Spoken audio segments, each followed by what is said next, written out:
Ang alamat ng bundok Apo. Si Apo ay isang matapang na mandirigma.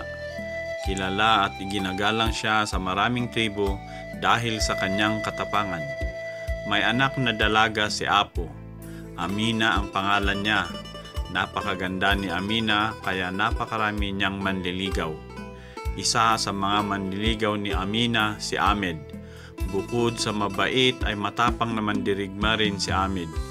Si Danaw ay isa rin sa mga manliligaw ni Amina. Matapang si Danaw at marami na siyang napatay na kalaban. Si Ahmed ang naging mapalad sa puso ni Amina. Nang malaman ito ni Danaw ay nagalit siya. Hindi niya matatanggap na natalo siya ni Ahmed. Hinamon ng duelo ni Danaw si Ahmed. "Patunayan mo na karapat-dapat ka kay Amina," ang sabi pa ni Danaw. Kaugalian sa kanilang tribo na tanggapin ang hamon ng duelo. "Mag-iingat ka, traidor si Danaw," ang bilin ni Amina kay Ahmed.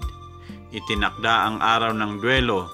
Nagsimula yun ng madaling araw, ngunit hapting gabi na ay hindi pa rin natatapos. Patraidor na sinabuyan ng buhangin ni Danaw si Ahmed. Nang hindi ito makakita ay inambahan siya na tatarakan ito ng sibat. Pinigil ni Apo si Danaw.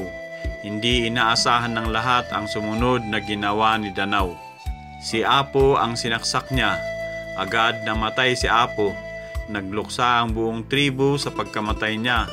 Nagsisisi si Danaw pero huli na ang lahat.